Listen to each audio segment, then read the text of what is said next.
नगमा और आप देख रहे हैं हम लोग। यौन उत्पीड़न या यौन हिंसा आखिरकार हमारी बहस के केंद्र में तो आया है, पब्लिक पॉलिटिकल बहस के केंद्र में। लेकिन उस यौन हिंसा या सेक्सुअल वायलेंस का क्या जो शादी के बंधन के तहत होती है, जो घरों के अंदर होती है। अमेरिका के राइस इंस्टीट्यूट के मुताबिक अपने पति के हाथों यौन हिंसा या बलात्कार का शिकार होने वाली औरतों की तादाद उन औरतों से 40% ज़्यादा है जो बाहरी लोगों के हाथों सेक्सुअल वायलेंस का शिकार होती हैं। एक और स्टडी के मुताबिक 75% भारतीय मर्द अपनी बीवियों के साथ यौन संबंध के लिए ज़बरदस्ती करते हैं। 2012 में दिल्ली की जो सड़कों पे गैंग रेप हुआ, उसके बाद जस्टिस वर्मा कमीशन ने जो रिपोर्ट दी उसमें भी कहा गया था कि मैरिटल रेप यानी शादी के दायरे में होने वाले बलात्कार या यौन शोषण, यौन हिंसा के खिलाफ कानून बनना चाहिए। लेकिन हमारी संसद को लगा है कि अभी भी सही वक्त नहीं आया है कि मैरिटल रेप को जुर्म करार दिया जाए या कानून के दायरे में लाया जाए। जो पार्लियामेंट्री कमेटी बनी थी उसके चेयरमैन वेंकैया नायडू ने कहा था कि हमारे समाज में शादी की जो प्रथा है, ये कानून उस परिवार की पूरी व्यवस्था को तोड़ डालेगा, परिवार टूटने लगेंगे। यानी कि परिवार को बनाए रखना औरतों की जिम्मेदारी है, भले ही उन्हें हिंसा क्यों न झेलनी पड़े। और 3-4 दिन पहले minister of state for home affairs Haribhai Parathibhai Chaudhary ने कहा कि हमारे समाज में जो गरीबी है, पावर्टी है, इलिटरेसी है, अशिक्षा, धार्मिक जो मान्यताएं हैं, उन सब के हिसाब से जो शादी पवित्र मानी गई है और वह बहुत ही पाक रिश्ता है। इसलिए शादी के सर्टिफिकेट के साथ जो यौन हिंसा या बलात्कार होता है पति के हाथों, उसे क्रिमिनलाइज नहीं किया जा सकता। संसद में सरकार ने माना कि मैरिटल रेप अपने देश में अपराध नहीं है। इस बयान के बाद कानून में जो खामियां हैं उसे लेकर काफी बहस शुरू हो गई है। जो वकील हैं वो भी इस पर बटे हुए हैं। मैरिटल रेप के लिए सख्त कानून की वकालत करने वालों का कहना है कि ये व्यक्तिगत आजादी के मूल अधिकार का उल्लंघन है। विरोधियों का तर्क है कि भारतीय समाज में शादी पवित्र बंधन है, ऐसे में इस तरह का कानून परिवार और समाज को तोड़ देगा और ये जो पूरी व्यवस्था बनी हुई है वो बिखर जाएगी। इस पर बातचीत करने के लिए हमारे साथ जो पैनल है उसमें कविता कृष्णन है, सचिव All India Progressive Women's Association, Kamlesh Kumar Mishra हैं हमारे साथ, वकील हैं ह्यूमन राइट्स लॉ नेटवर्क के, doctor Roma Kumar clinical psychologist, Deepika Bhardwaj documentary film maker हैं और जिन्होंने दहेज विरोधी कानून के गलत इस्तेमाल पर डॉक्यूमेंट्री बनाई है, आरती मेहरा नेता हैं बीजेपी की और दिल्ली की पूर्व मेयर रही हैं, और हमारे साथ कांग्रेस की प्रवक्ता प्रियंका चतुर्वेदी बॉम्बे से जुड़ रही हैं। और इन सब के साथ हमारे साथ वो बहादुर लड़की भी है जिसने इस पूरे मामले को यानी कि मैरिटल रेप के मामले को जो कोर्ट में ले गई, अदालत में ले गई, और उस वजह से हम आज ये बहस फिर से कर रहे हैं और बार बार ये चर्चा उठ रही है। लेकिन कोर्ट ने इस केस को एडमिट नहीं किया कि एक इंडिविजुअल केस को हम एडमिट नहीं कर सकते, एक बड़ा PIL अगर इस पर फाइल हो तो फिर हम इस बात को आगे बढ़ा सकते हैं। आपके साथ क्या गुजरा? कितने साल पहले आपकी शादी हुई थी? कितने दिनों तक ये सब आपको झेलना पड़ा? मेरी शादी 2013 में हुई थी। शादी के कुछ ही मंथ्स बाद ही ये सब शुरू हो गया था। रोज़ मारपीट, every night was like a nightmare for me. मेरी तबीयत ठीक हो ना हो, मारपीट, गाली, थप्पड़ मारना, बुरी तरीके से असॉल्ट करना, ये चलती रही। उसके बाद 14 फरवरी 2014 को मेरे हस्बैंड ने मुझे बहुत बुरी तरीके से मारा, बहुत अजीब 17 टाइम सर पे हिट किया।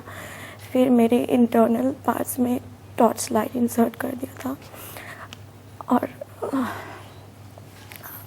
अननेचुरल वेज, मतलब उस दिन को याद करके जब अभी ये हालत है आपकी कि आप बोलते बोलते इसको काँप रही हैं, लेकिन ये इतने दिन तक बर्दाश्त कैसे करती रही और क्यों करती रही?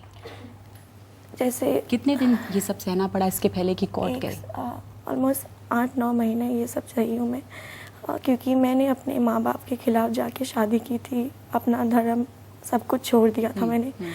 और उसके बाद मैंने उनका धर्म, उनका कल्चर सब कुछ अडॉप्ट कर लिया। तो मेरे मतलब फैमिली के अगेंस्ट जाने के बाद मेरे घर भाई वगैरह ने भी मुझे घर में आना बंद कर दिया था। तो मेरे पास एक ही सपोर्ट था कि मेरे हस्बैंड, जब उन्होंने भी ऐसा कर दिया था तो मेरे पास कोई सपोर्ट नहीं था कि मैं कहाँ जाऊँ। मेरे पास कोई रिड्रेसल ही नहीं था। आई वाज सो मेम्ड कि मुझे समझ नहीं आ रहा था कि मैं क्या करूँ। मम्मी पापा को मैं इतना तो नहीं बोलती थी, लेकिन बोलती थी कि शायद मैंने गलती कर दी। तो मम्मी पापा बोलते थे कि शादी है, एडजस्ट करो थोड़ा। उनको ये अंदर की बातें तो मैंने नहीं बताई थी कि मेरी मामा हार्ट पेशेंट है। बट बहुत टाइम ऐसा भी होता था कि मुझे लगता था कि मैं और बर्दाश्त नहीं कर पाती थी, बट फिर भी लास्ट मोमेंट तक यही कोशिश की कि शायद ये शादी कहीं ना कहीं से बच जाए। हमेशा कोशिश की, लेकिन सब एफर्ट मेरे तरफ से आता था। मेरे हस्बैंड और उनके घर वालों से कभी ये एफर्ट नहीं आता था। उन्होंने तो कभी मुझे एक्सेप्ट ही नहीं की थी। इतना कुछ करने के बाद मेरी मदर इन लॉ ने मेरे हस्बैंड को कभी भी नहीं समझाया कि ऐसे मार पीट ये सब चीज़ें मत करो। कितनी बार मैं हॉस्पिटलाइज भी हुई हूँ, मेरे हाथ पैर कट गए थे, स्टिचेस आए मेरे पैरों में, मेरे सेंसरी नर्व डैमेज हो गई थी मेरे पैर की। बट हमेशा मतलब मैंने हमेशा इस शादी को बचाया है, लेकिन आखिर में नहीं कर पाई।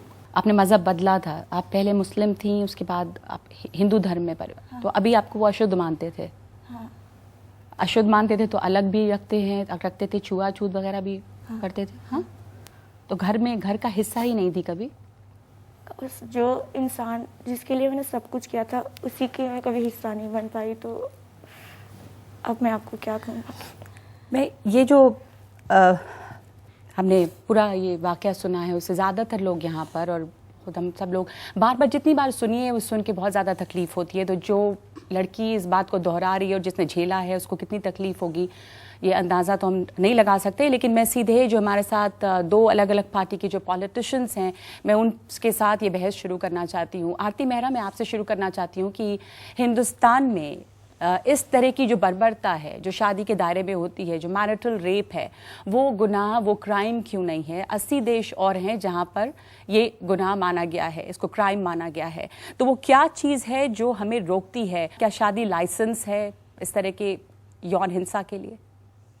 हमारा उद्देश्य है कि परिवार जुड़ें, एक विश्वास, एक आत्मीयता, एक ये जो इतना सीक्रेट रिलेशनशिप है, इसकी जो अंदर की संवेदनाएं हैं वो बढ़ें, ना कि इस तरह से टूटे।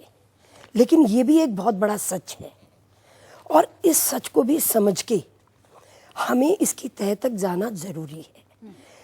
कड़े कानून बनना बहुत आसान है, कानून बनते रहे हैं, कानून की पालना कितनी हो रही है।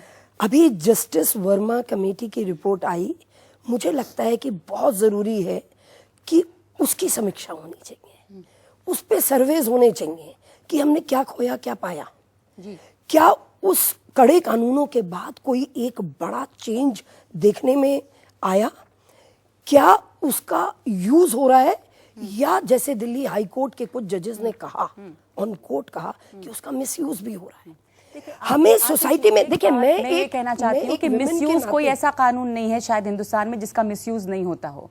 मिसयूज बहुत हुआ है, लेकिन क्या ये एक तर्क हो सकता है कि आप कानूनी ना बनाएं? औरतों के पास लीगल रिड्रेसल क्या रास्ते क्या हैं कानूनी तौर पे? 2012 में ये यूपीए की सरकार में जब गया तब इसे सेटिसाइड किया गया। 2015 में एक एनजीओ ने जब मूव की प्ली, उसमें ये रिजेक्ट हुआ। अभी हमारे मंत्री महोदय ने लॉ कमीशन ऑफ इंडिया, जो एक्सपर्ट और इंडिपेंडेंट लीगल एक्सपर्ट्स की बॉडी है, जो बड़े बोल्ड डिसीजन के लिए माने जाते हैं, जस्टिस एपी शाह, उनके अंडर वो हेड होती है। देखिए, हमारा एक परंपरागत, एक हमारा परिवार का, संगठन का, अब आप मतलब बेडरूम में हम पुलिस को लेके आएंगे? एक मिनट, मेरे पास कानून है, डोमेस्टिक वायलेंस होती है तो हमारे पास उसके बहुत कड़े कानून हैं। हम सब परिवार में रहते हैं और हम सब चाहते हैं, रिश्ते तोड़ना कोई भी शौक से नहीं चाहता होगा, पर परिवार को बनाए रखना क्या सिर्फ औरतों की जिम्मेदारी है? इस तरह की हिंसा सहकर क्या इनको परिवार बनाए रखना चाहिए था? नहीं, बिल्कुल नहीं। उसके बाद मैं डाइवोर्स के लिए जा सकती हूँ। मैं उनको, मुझे ऐसा लगता है कि मैं उनकी सोशली भी लैशिंग कर सकती हूं। मैं प्रियंका चतुर्वेदी के पास ये सवाल ले जाना चाहती हूँ। आपने यूपीए सरकार की, कांग्रेस सरकार की भी बात की। जब 2012 में जब जस्टिस वर्मा कमीशन की रिपोर्ट आई थी तो मैरिटल रेप को भी क्रिमिनलाइज करने की बात उसमें भी थी। बहरहाल यूपीए सरकार ने उस वक्त उस सरकार ने भी उसको रिजेक्ट किया था। यही सब कुछ कह के जो आज कहा जा रहा है, जो मंत्री जी ने आज कहा कि मैरिज सेक्रोसैंक्ट है, सेक्रेड है, आप इससे परिवार जो है वो बिखर जाएगा, इसलिए आप कानून मत बनाइए। शादियां पवित्र बंधन होती हैं, शादियों का स्ट्रक्चर बनाकर सोसाइटी में रखना जरूरी है, पर यह भी जरूरी है कि हम ये जान लें कि सिर्फ एक महिला की ही जिम्मेदारी नहीं होती है कि शादी को बनाए रखें, इस सोसाइटी का स्ट्रक्चर बनाए रखें। महिलाओं के भी कुछ अधिकार हैं, महिलाओं के पास भी ऐसे कुछ कानून होने चाहिए कि अगर उसके साथ कुछ इस तरीके की घटनाएं हो रही हैं वो उस कानून का इस्तेमाल कर सके। तो मैं बिल्कुल, जब यूपीए की सरकार की बात होती है, जस्टिस वर्मा कमेटी की बात होती है कि उसमें भी ये कानून आईपीसी में संशोधन करने की बात थी जो नहीं हो पाया था, अनफॉर्चुनेट है। पर क्योंकि इतने डिस्कशन हो रहे हैं, आंकड़े इतने सजेस्ट कर रहे हैं कि डिस्पाइट स्ट्रॉन्ग लॉज हमने इसको अब तक अपने कानून में नहीं लाए हैं। और अगर हम मिसयूज का भी देख लें कि कितना परसेंटेज मिसयूज होता है, कानून में पहले लाना चाहिए कि बहुत नहीं, ये पता है। negligible मिसयूज हम होगा। आगे बात तो ये करेंगे। सब कानून ध्यान इस में पर अब रखते बनना हुए चाहिए, मैरिटल रेप को क्रिमिनलाइज करना चाहिए। यूनाइटेड नेशंस ने भी आना जरूरी रेकमेंड है, किया कानून है में इसको। आना जरूरी है, क्योंकि एक हम ही वही देश होंगे जो प्रोबेबली पाकिस्तान, लेबनान के साथ जुड़े हुए हैं कि महिलाओं को जो सशक्तिकरण मिलना चाहिए वो हम नहीं दे पा रहे हैं। कानून में आना चाहिए और इसका डिस्कशन होना चाहिए, सिविल सोसाइटी में होना चाहिए, अबव पॉलिटिकल पार्टीज होना चाहिए। अभी जब आरती जी कह रही थी कि आपके पास दूसरे लीगल जो रास्ते हैं वो अवेलेबल हैं, तो जब आप कोर्ट में गए थे तो कोर्ट ने क्या कह के इसको रिजेक्ट कर दिया था? केसी ने एडमिट किया था। जब हम सुप्रीम कोर्ट में गए थे तो हम एक पब्लिक इंटरेस्ट लिटिगेशन लेकर गए थे कि इस महिला के साथ जो आपने सुना ऐसी घटना हुई है और ये इतनी दर्दनाक घटना थी कि हम लोग स्वयं मजबूर हो गए थे कि, और इस पूरे केस में अभी तक जब तक हम कोर्ट नहीं गए थे लगभग 6-7 महीने तक कोई एफआईआर रजिस्टर नहीं हुई, कोई केस रजिस्टर कहीं नहीं हुआ, किसी को कभी थाने भी नहीं बुलाया गया पुलिस के द्वारा। एफआईआर रजिस्टर करने की कोशिश की गई थी। क्या मना, क्या कह के मना करते थे? इनको CAW सेल में भेजा गया जो क्राइम अगेंस्ट विमेन सेल है, और क्राइम अगेंस्ट विमेन सेल को मैं ऑन रिकॉर्ड कहना चाहता हूं अभी बंद कर देना चाहिए। क्राइम अगेंस्ट विमेन सेल में महिलाओं को ये जाकर बताया जाता है कि हाँ महिलाएं पिटती हैं, आपको मार खाना नॉर्मल है, आपके ऊपर रेप करना नॉर्मल है, आपको अगर आप पिटती हैं तो ये आम बात है और सभी लोग पिटते हैं, आप भी पिटते हैं, आप कृपया परिवार बचा के रखिए। पूछिए आप इनसे, ऐसा बताया कि नहीं? आपको यहाँ पे किस तरह की मदद मिली थी? कौन वहाँ मिलता था आपको? क्या समझाते थे वहाँ? वो CAW सेल में वो आयु होते थे, वो हमें मिलते थे, तो हमारे हस्बैंड और उनकी फैमिली को भी बुलाते थे। तो एक तो हमें हस्बैंड को देख के हमें बहुत डर लगता था। दोनों को बुलाते थे?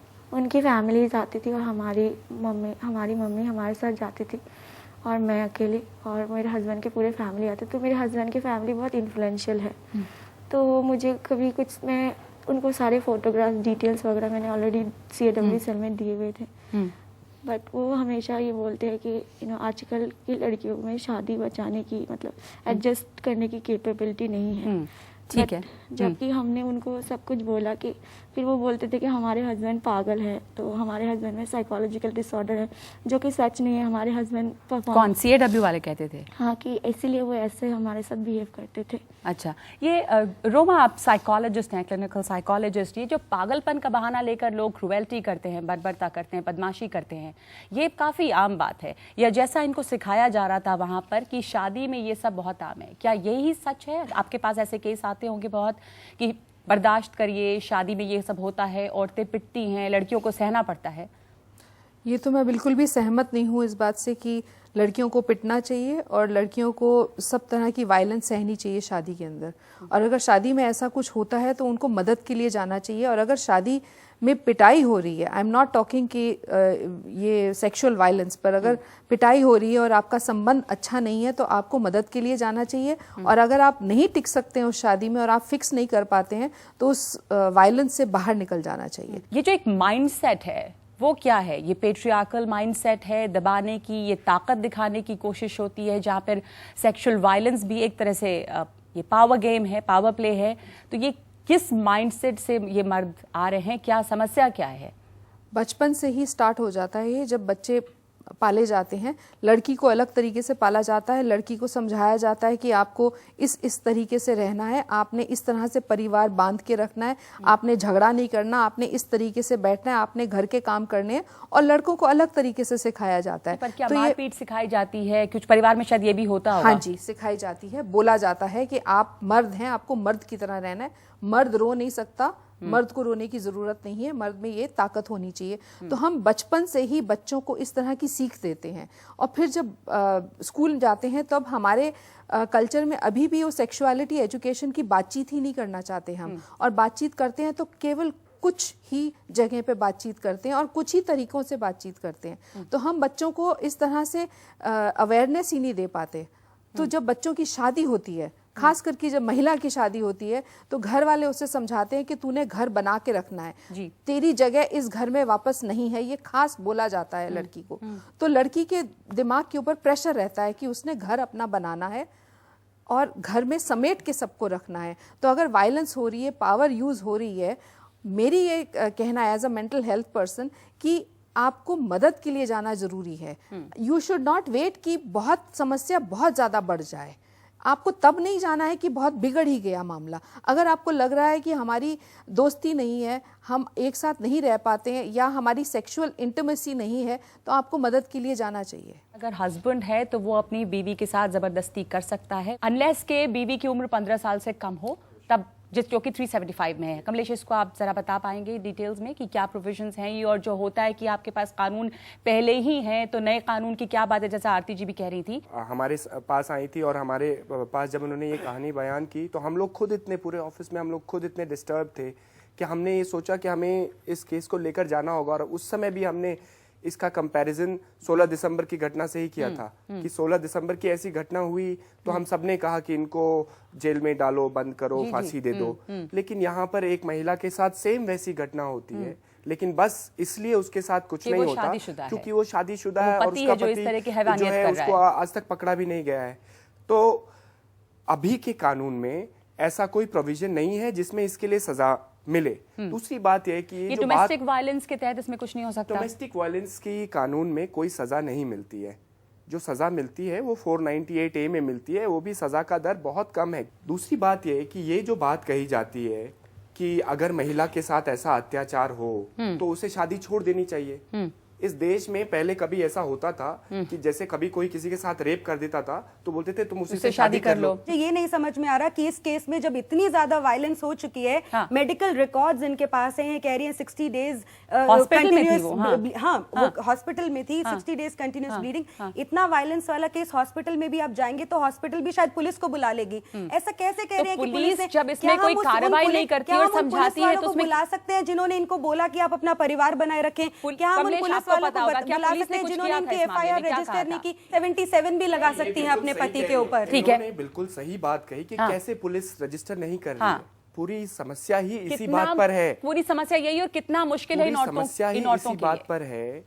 और जो मैडम ने कही वो भी सही बात है, पुलिस उसका मिसयूज कर रही है, औरतें मिसयूज कर रही हैं। ये बात कोर्ट ने नहीं कही, पुलिस ने, कोर्ट ने, सुप्रीम कोर्ट ने अरनेश कुमार की जजमेंट में जिनकी ये चर्चा कर रही है, ये कहा कि पुलिस जो है सभी को पकड़ लेती है और उनसे पैसे ऐंठती है। तो ये जो कानून सुधार की जरूरत है, पुलिस में सुधार की जरूरत है इसमें।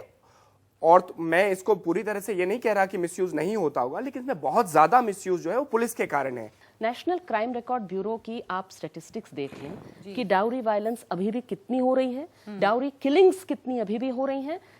महिलाएं, और दिल्ली हाईकोर्ट की जहां तक बात है, दिल्ली हाईकोर्ट ने अभी हाल में एक पत्नी का मर्डर पति द्वारा इस केस में कहा कि women are most unsafe in their marital home much more than on the street. और ये सिर्फ भारत के लिए नहीं, दुनिया के लिए लागू होता है कि ज्यादातर महिलाओं की जो मर्डर होती है वो अपने पति के हाथों होती है, न कि या इंटीमेट पार्टनर के। बहुत सारे मुल्क है जहां पर, दुनिया के बहुत सारे मुल्क है जहां पर ये मैरिटल रेप जो है उसको क्रिमिनलाइज किया गया है। और स्कॉटलैंड है या इंग्लैंड है, इसमें तो हाल में ही हुआ था। लेकिन कुछ चंद कंट्रीज हैं, हम उन चंद कंट्रीज के साथ खड़े हैं जो हम तैयार नहीं है कि हमारे यहाँ पूरे समाज का ताना बाना बिखर जाएगा। दीपिका, आपने डाउरी मामले में जिस तरह से मिसयूज होता है कानून, इस पर आपने पूरी फिल्म बनाई है।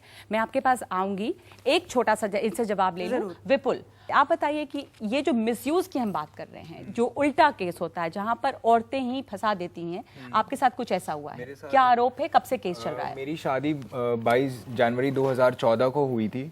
उसके बाद दूसरे दिन हनीमून के दूसरे दिन पहले ही दिन मतलब मेरी वाइफ होटल से भागने की कोशिश कर रही थी, तो मैंने उसे पकड़ा। तो मैंने उससे पूछा कि भाई क्या, why you want to escape, आप क्यों भाग रही थी, क्या ऐसी परेशानी है? तो उसने कहा मैं तो शादी नहीं करना चाहती थी, मेरे माँ बाप ने आपका एफ्लुएंट स्टेटस देख के शादी करवा दी। मैंने कहा तो आपके पास 6 महीने थे, आप मुझे बता सकती थी। हमारा रोका अगस्त में हुआ था, हम ऐसा नहीं था कि हम बात नहीं करते थे। उसने बात करी, घुमाया फिराया, उसकी मैंने अपनी मदर इन लॉ से भी बात करी, उनसे बात करी, मगर वो बात वहीं सेटल ऑफ हो गई। हम थोड़ा ट्रैक पे आए, मगर छोटी छोटी बातों पे लेके झगड़ा होना, फिर अपने मायके चले जाना। उसके ऊपर आरोप क्या लगा? उन्होंने उसके फादर एडवोकेट हैं, तो उन्होंने 16 जून को एक कंप्लेन करनाल के एसपी ऑफिस में दी कि मेरे फादर ने, मेरी सिस्टर ने और मैंने, हम तीनों ने उसके साथ रेप किया। मेरा केस पहले वुमेन सेल करनाल में गया, जहाँ पे कि मुझे अभी सर कह रहे थे कि वुमेन सेल में औरतों की सुनवाई नहीं है। मैं ये कहता हूँ कि वुमेन सेल में लड़कों की सुनवाई नहीं है, लड़कों को कंप्लेन नहीं देखने देते। उन्होंने, आप यकीन नहीं मानेंगे कि वुमेन सेल में उसके फादर आए हैं, वो लड़की नहीं है ये, और हमें इतना डराया गया है कि अगर आप नहीं करोगे आपको 7 साल के अंदर कर देंगे पूरे परिवार को। दीपिका, आपसे पूछना चाहती हूँ कि क्या ये जो है ये भी एक पहलू है इस पूरी बहस का, लेकिन अगर हम 100% देखें तो उसमें से शायद 10% ऐसा होता होगा। सबसे पहली बात तो ये जो पूरी बात है कि हर कानून का मिसयूज होता है। माफ कीजिए, किसी अगर चेक बाउंस के केस का मिसयूज होता है तो किसी के माथे पे ये ठप्पा नहीं लगता है कि तुमने रेप किया या तुम दहेज लोभी हो या तुमने अपनी अगर मर्डर के केस का मिसयूज होता है, मर्डर के केस में होता है मिसयूज, कभी भी उनकी इंटेग्रिटी पे बात नहीं आती। नगमा, जब आप जाते हैं सोसाइटी में तो वो एक बहुत बड़ा तगमा है। तो इन मिसयूज को प्लीज किसी और मिसयूज से कंपेयर मत कीजिए। एक और चीज, क्योंकि यहाँ पे पूरे परिवार की बात आती है, उसमें औरतें भी हैं। एक सिस्टर होने के नाते अगर आप डाउरी मिसयूज या सेक्सुअल वायलेंस, अब वो आप रेप का मिसयूज भी देख रही है ना, सारा कंबाइन ही हो गया अब तो उसमें। अगर मैं एक सिस्टर होती और अगर मेरी भाभी मुझे बोलती कि मैंने खड़े होकर अपने पिताजी से उसका रेप करवाया, क्या मेरा पेन उनके पेन से कम है? क्या मेरा पेन उन सब लड़कियों के पेन से कम है कि मैं ये बोल रही हूँ कि मेरे father in no Nagma you have to अपना अलग होता है। इनका जो पेन है वो जनवरी में एक 65 साल के बुजुर्ग ने आत्महत्या कर ली। बहू से दुखी हूँ, फंदा लगा रहा हूँ, बहू से दुखी हूँ, फंदा लगा रहा हूँ। ये 2 पेज का सुसाइड नोट अवधेश यादव झांसी में लिखकर मर गए, ये कहकर गए कि सिर्फ एक औरत की कंप्लेंट नाम से मुझे आपने क्रिमिनल बना दिया। उनके फादर और उनके ब्रदर के ऊपर मॉलेस्टेशन का उन्होंने केस लगाया। क्यों? क्योंकि वो कह रही थी कि सारी प्रॉपर्टी मेरे नाम कर दो। क्या ये किसी का दर्द नहीं है? 1 साल में युवती ने दर्ज कराए रेप के 5 केस। मतलब और ये बात सुन लीजिए, एक बार विपुल, दहेज उत्पीड़न लचीला दुष्कर्म बना हथियार, ये सिर्फ कानपुर का डेटा है, एक छोटी सी जगह है नगमा। 30 केस 1 साल में फाइल हुए, 30 में से सब के साथ 498 के साथ दुष्कर्म का आरोप लगा, 22 झूठे पाए गए। आपको जब ये हो रहा है कि इनमें से कितने केसेस झूठे होते हैं? कितने केसेस झूठे होते हैं? डाउरी के कितने केसेस झूठे हैं? हम लोग वेस्ट से मैरिटल रेप का कॉन्सेप्ट लेकर आना चाहते हैं, बहुत अच्छी बात है, लाइए। वेस्ट में मैरिटल रेप जेंडर न्यूट्रल है, यूएस में जेंडर मैरिटल मैं आपको टाइम दूंगी, आप एक बात कहिए, वेस्ट से लेकर आते नहीं है, ये हमारे समाज की भी हकीकत है, तो इसको हम कैसे डील करें आप या नहीं करें? जो मीडिया में आप ही बोल रही थी ना कि 80 देशों में है, तमाम देशों में को भी, हाँ तमाम देशों में, तो हमें भी डोमेस्टिक वायलेंस एक्ट भी तमाम देशों में जेंडर न्यूट्रल है, पाकिस्तान में भी, हमारे इंडिया में नहीं है। तो एक औरत अपने मर्द को थप्पड़ मार सकती है, कुछ भी गालियां दे सकती है, उसके पेरेंट्स को कितनी भी गालियां दे सकती है, लेकिन आप डोमेस्टिक वायलेंस एक्ट नहीं लगा सकते। 498 मेंटल और फिजिकल क्रूअल्टी दोनों को पनिश करता है, लेकिन अगर एक लड़के के साथ मेंटल और फिजिकल दोनों क्रूअल्टी हो तो वो नहीं कर सकता। डोमेस्टिक वायलेंस एक्ट 406 रोमा में ठीक है, तो इसमें मामले कहाँ सॉर्ट आउट हो रहे हैं दीपिका? इसमें अगर वो जो केसेस, इतनी सारी धाराएं आपने गिना दी, उसमें तो रोमा आपके क्या तर्क है इसके ऊपर? आप क्या सहमत हैं उनसे? तो क्या होगा, पुलिस को बेडरूम में लाएंगे क्या? मेरे पास बहुत केसेस आते हैं जहां पर विमेन बहुत ही अच्छी तरह से, जो मैं अपनी भाषा यूज करती हूँ कि इमोशनली रेप करती हैं आदमी का, पूरे परिवार का इमोशनली बहुत ज्यादा दंग करती हैं, और जब वो आदमी औरत से दूर होने लगता है तब उसको या तो इम्पोर्टेंट बोल देती हैं या बोलती हैं कि वो रेप कर रहा है या मुझे शारीरिक तौर से बहुत ज्यादा तंग कर रहे हैं। आते हैं इस काउंसलिंग के लिए? जी, बहुत सारे हैं, परिवार आते हैं जहां पर वो कुछ नहीं कर पाते हैं क्योंकि उनके पास वो स्केयर दिया जाता है, उनको डर दिया जाता है कि डाउरी एक्ट में आपको फंसा दिया जाएगा। आपके पास औरतें नहीं आती काउंसलिंग के लिए जो ये सब सहती हैं फिजिकल वायलेंस? दोनों आती हैं। आपने ये तो वो मामले ज्यादा होते हैं? नहीं कि मर्द ज्यादा बेचारे हैं? नहीं, बेचारा कोई भी नहीं है इसमें। रिश्ते में जब आते हैं तो कोई बेचारा नहीं है। I think they need to take responsibility for it. सवाल ये है कि हमारे अपने जो लॉज हैं सारी, हम लोगों ने रेप लॉ में खास मांग की थी कि जो विक्टिम है रेप का, उसमें आप पुरुष को भी जोड़िए, क्योंकि पुरुषों के साथ भी होता है, जिसमें उनके लिए बोलना कहीं ज्यादा और कठिन। अगर महिलाओं के लिए बोलना कठिन है, मेरे साथ रेप हुआ, पुरुष के लिए बोलना उससे भी ज्यादा कठिन, बेहद कठिन। हमने कहा था कि इसको जोड़िए, लेकिन हम लोगों ने कहा था कि जो परपिट्रेटर है, जो अक्यूज्ड है, वहां पर आप महिला को मत रखिए, ये बात थी। और इसलिए हमने कहा था क्योंकि हमारा समाज अभी कोई बराबरी का समाज है नहीं। एक स्टडी 2 साल पहले की कि 31% महिलाएं भयानक डोमेस्टिक वायलेंस की, वाइफ बैटरिंग, ये कोई थप्पड़ अप्पड़ की बात ही नहीं, ये वाइफ बैटरिंग है to the extent of enormous daily violence. Wife battering का जो कर सकता है वो रेप नहीं कर सकता, और या अगर रेप हो रहा है तो उस महिला के पास न्याय मांगने का कोई जगह नहीं होना चाहिए। ये बात हटा देने की हम कह रहे हैं, बाकी तो कोर्ट तय करेगा। जो आप कह रहे हैं अगर ये गलत आरोप है तो कोर्ट बिल्कुल इसमें न्याय देगा, कहेगा कि गलत आरोप है, ये बिल्कुल और सही जो बात है। बराबरी की बात हम कर रहे हैं, और ये कि जो मर्द आते हैं वो भी पीड़ित हैं, बहुत सारे लोग हैं, हम इनको देख रहे हैं, बहुत सारे ऐसे केसेस आपने गिनाए हैं। पर एक बात सिर्फ कि गैर बराबरी का समाज हमारा, ये आप सब मानते हैं। औरतें जो हैं वो कमज़ोर स्थिति में हैं, ये भी हम मानते हैं, इसलिए कि पावर गेम भी है, ये ताकत का खेल भी है। और जिस तरह औरतें पिटती हैं, और ये मुझे दिखा रही थी कुछ देर पहले, जो इनको चोटें आई हैं, खैर वो गिना नहीं सकती कि उनके हाथ पैर अभी भी कांप रहे हैं बात करने में, और वो अस्पताल में महीनों रही हैं। क्या कोई मर्द ऐसा आपने देखा इसको औरतों ने एक बीवी ने ऐसा पीटा हो कि उसकी हड्डियां टूट गई हों, उसके खून निकल रहा हो, उसकी नसें खराब हो गई हों? क्या इस तरह का होता है जो आप कहती है कि एक थप्पड़ मार दिया, क्या उसको आप वायलेंस, डोमेस्टिक वायलेंस इसके मुकाबले कर सकती हैं जो इस तरह के वायलेंस होती है? इमोशनल वायलेंस के लिए क्या करेंगे? रोमा जी, इमोशनल वायलेंस तो हम लोग उस स्तर पे पहुंचे ही नहीं है। जब हमें कोई हड्डी तोड़ रहा हो, मार पीट के, और जान का खतरा हो, इमोशनल वायलेंस तो उसके आगे है, वो तो औरतें शायद सहती होंगी। पर फिजिकल वायलेंस का क्या करें? क्या उसका अधिकार होना चाहिए? मुंबई में एक केस था, मुंबई में अधिकार नहीं होना चाहिए ना। पति ने 3 दिन लगातार 72 घंटे की रिकॉर्डिंग की है कि उनकी बीवी उनको कैसे मारती थी, और वो रिकॉर्डिंग कर रही थी, स्थिति में थे वो रिकॉर्डिंग ये तो उन्होंने, क्या क्योंकि ये कोई खेल है आजकल, कोई बिलीव ही नहीं करता ना, तो उनको ये यहाँ तक आना पड़ा कि वो रिकॉर्ड करें, और उसके बाद उनको क्या मिला? डिवोर्स।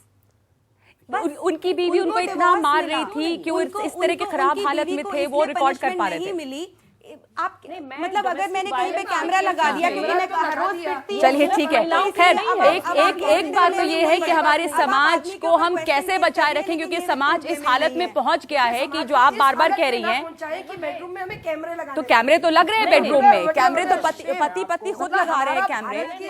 आरती जी, इन्होंने भी कैमरे लगा लिए हैं, कैमरा तो इन्होंने भी लगा लिया है।